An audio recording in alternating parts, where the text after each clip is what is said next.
Gazze ehli izzet ehlidir. Gazze ehli bu izzeti nereden arıyor acaba diye düşündüm.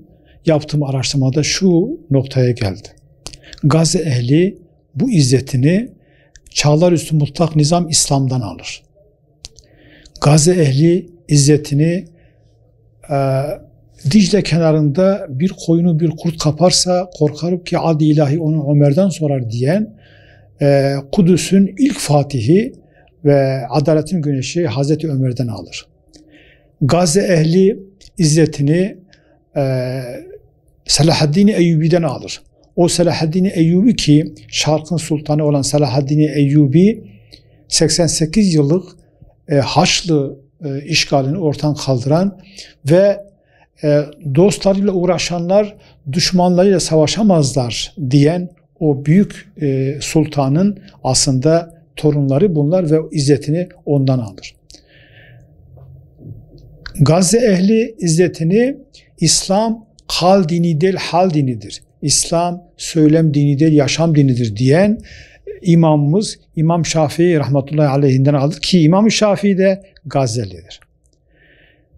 Gazze ehli izzetini yakında bizim büyük ölümlerimizi göreceksiniz. Ama bizim alınlarımızda şu yazılacak. Biz direndik, ileri atıldık ve kaçmadık diyen muvahhid, mücahit, şehit Ahmed Yasin'den alır. Başka yapılan epey araştırmalar var ama bir tane daha söyleyeyim. İzzet ehli olan Gazze izzetini Suriye'de İngilizlere, Suriye'de Fransızlara karşı, Libya'da İtalyanlara karşı ve Filistin'de İngilizlere karşı savaşan, cihad eden büyük alim, muvahhid alim İzzettin El-Kasam'dan alır. Ve bu alanda ortaya koyduğu ilmi çalışmalarla muazzam bir nesil yetiştirdi ve şu anda İsrail'i dize getiren o Kasam Tugaylarının aslında üstadıdır. Bu kadar izzetle efendim bir araya gelen Gazze halkı, Gazze insanı, El-Kasam Tugayları, mücahitleri elbette en büyük izzete sahiptirler. Sonra bu Gazze ehli dediğimiz Hamas ve Kasam Tugayları dünya harp tarihine altın harflerle yazılacak muazzam bir strateji ortaya koydular.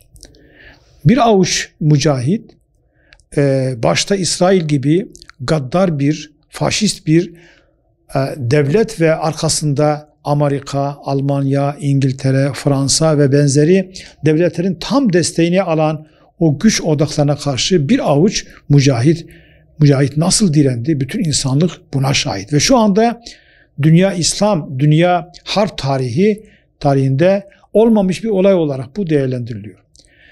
Diğer taraftan Gazze'deki bu cihattaki Kasam Tugayların ortaya koyduğu tutum ve tavırlar, stratejiler, bu esir takası sırasında ortaya koydukları tutum ve tavırlar dünyadaki birçok insanın İslam'ın müşerref olmasını sağladılar. Bu insanlar menba nedir? Menba Kur'an'dır. Kur'an'ı araştırdılar, incelediler.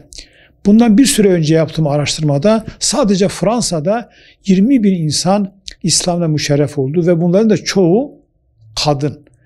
Ve bunların da bir kısmı da tabii erkek çocuklar. Yani 20 bin insanın büyük çoğunluğu kadınlardan oluşuyor. Bu aslında muazzam bir zaferdir. Bu çerçevede bize ne görev düşüyor?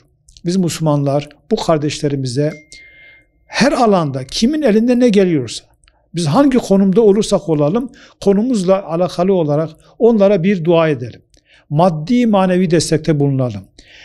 İsrail'e karşı yapılan boykotta mutlaka fiili olarak görevde bulunalım. Ve elimizden gelen bütün yardımları mutlaka aktaralım. Çünkü birçok yardım artık ulaştırılabiliyor.